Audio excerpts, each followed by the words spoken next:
he basically says, this is a crap Tele. He goes, you need a real Tele. He's so arrogant. Each neck has its own kind of thing going on. Yeah. And it's not as much having to do with maple versus rosewood. There are wood. I remember I bought a James Burton signature Telecaster when they came out in 90 or 91 or something like that. And that's what I moved to town with. Yeah. And so, Brad Paisley and I were, that's what we met in college here at Belmont. And I showed him the guitar. And so I had a Paisley guitar before he did. Yeah. Wait, the original James Byrne ones was a Paisley basically? Some of them. It wasn't the flame look. It was before that. Before that, they had solid color. There was solid red. There was solid white. Then they had a black with a gold Paisley pattern on top of it. And so that's what I had. So it was basically black, and then it had a gold Paisley design. But I love the story because he basically told you, he said, you got to get a real Tele. Exactly. He said, this is not a real Tele. This is not a real Tele. The audacity. Exactly. And so, I knew a lot about guitars, and I knew about Teles, but I didn't realize that that's where a lot of the sound of a Telecaster was coming from the bridge, and the fact that you had the pickup suspended from it, and that you had the copper, kind of steel base plate, and you had all these things kind of working together to create a certain sound. Okay, wait. So I love the story, though, going back to it. So Brad tells you that he basically says, this is a crap Tele. He goes, you need a real Tele. He's so arrogant. And he takes you guys go to a local music store. Where do you go? Con Music? Is that where you went? We went to Con Music. Yeah. And basically you end up buying a Takai Tele, right? Right. Why not a Fender? Or was that one more affordable at the time? It was more affordable. And he liked the Takais. So he had he still has it, but I mean I think it's like, it's on a wall back. It's at his childhood home in West Virginia. It's still over there, like on the wall. His parents still have his childhood home. I don't think they don't go up there very often, but it's like hanging on the wall somewhere. But anyway, he had a Tokai Strat. I guess it would have been called a Gold Star Sound or something like that? Because the Tele was called a Breezy Sound. Yeah. Yeah, they had the worst names.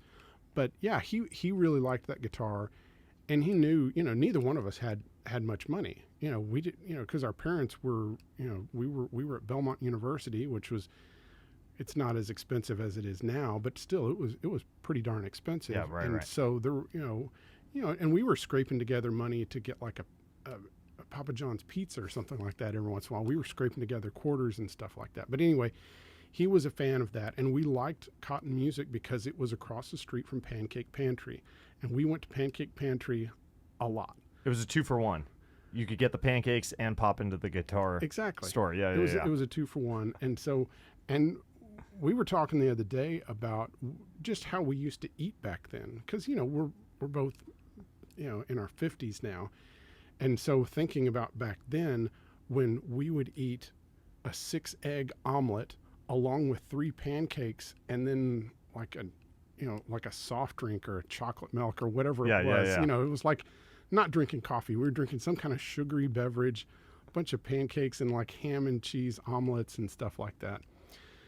But yeah, so we would go to Pancake Pantry a lot, and then we would go across the street to Cotton, and so they had a bunch of these Tokai Breezy Sounds, and they were they were great guitars, and they were less expensive than a Fender. And do you still have that one? Because you did a video about your guitar collection, and that one I noticed wasn't in it. So it's kind of a sad story, and I'll tell it kind of quickly. Well, the guitar was pink, okay, and this was in the early '90s. And was it like a shell pink, or like what was the? It was like Pepto-Bismol, pink with a little bit of sparkle in it. Yeah. Not like a big metal flake, but it had like real fine metal flake. And so I had just gotten it. Brad and I had gone through all these guitars. They had like 5, maybe it was more like 10. They had 10 of these Tokai Breezy Sounds at Cotton Music. We go through all of them. The best sounding one is this one that happens to be pink. I think I traded a PV transistorized amplifier and a couple $100 for it. So I get the guitar, and then we had spring break, and I was flying down to Texas to see my family. Well, there was this girl that I was interested in that was a singer, and she was there. I saw her at the airport, and I had the Tokai in a gig bag with me. And, I was trying to impress her, and so I pulled the guitar out. And the first thing she said when I pulled that guitar out, she said, "Oh, it's a girl's guitar." No. And that bothered you? It did, because I was, so insecure. But I think pink guitars are so cool now. Oh. They're so cool, right? They are. And so I ended up, just a year later, I got another similar guitar that was kind of pinkish, but also had binding and was but to kind of, I think I had to kind of recover from that, because what I did was, after she said, "Oh, it's a girl's guitar," was as soon as I got home, I sanded all the finish off. Oh my God. Yes, I disassembled the guitar. My father was a Ford and Nissan dealer, and so I sanded all the finish off myself at the house. Then I took it down to my dad's dealership. Went to the body shop, and I asked the guys there to paint it because I had to go masculine. Yeah. So there was this kind of dark maroon color with metal flake that they were doing Mustangs in at the time in the late 80s, early 90s. That's what you did. Huh? And I did that. But here was the thing, and people talk about how paint doesn't change the way something sounds, but it really does. Because the finish that was on it, the pink finish, it was a polyurethane type finish, but it was thin and hard. It was not soft. Well, the finish that those guys in the body shop put on there was a car finish. And a car finish, well, guess what?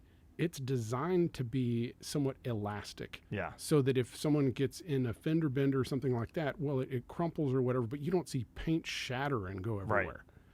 And it totally changed that guitar. It totally. The guitar turned into a complete turd. Oh my God. And so I sold it to a friend of mine that still owns it to this day. And the first thing he did was he sanded all the finish off, restarted, and all of a sudden the guitar was came back to a life. Good guitar again. Yeah. And so that was just one of our many kind of crazy adventures. Yeah. Of college and messing around with guitars, because I mean that's we both had like a couple of Telecasters, and we were always changing out pickups, and we didn't have a ton of money. At times we would swap necks on guitars to just see where's the tone coming from. Yeah. And you found that the neck was pretty important. Isn't that such a good thing? Because I feel like I've never really played around like that. So it's like, to me, it's like, I always know. Is that my phone? If it is, I think it is. Let me silence it. To me, like, I've never, like, I've like, to me, I know intuitively that, like, oh, a maple neck is going to sound different than a rosewood neck. Yeah. But I've never really had a Tele and put a rosewood neck and a maple neck on the same Tele and, like, really experience the difference. And it has more to do with just each neck has its own kind of thing going on. Yeah. And it's not as much having to do with maple versus rosewood. There are woods that I just don't like. Like, I don't like ebony, right? Ebony. Yeah. Yeah, I hate ebony. Me too. Every time I play an ebony neck, it just isn't doing it for me. It's too bright. It's too hard sounding. Yeah. But to me, like, a rosewood board is not warmer sounding than a maple.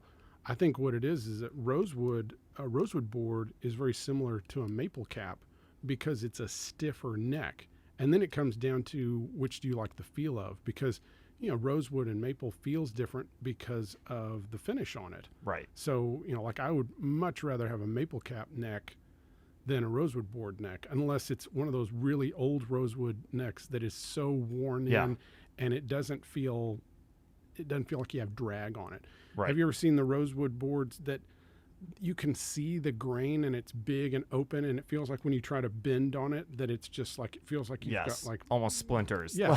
It's like, what's going on with this? Yeah. This is Although terrible. my Tele's got a great rosewood neck that it feels so fine. Yeah. And I like it better than the Teles I have with maple caps. So it's, and I get that completely. Yeah. And those are the ones you want. I mean, that's what you want out of a rosewood board. Yeah.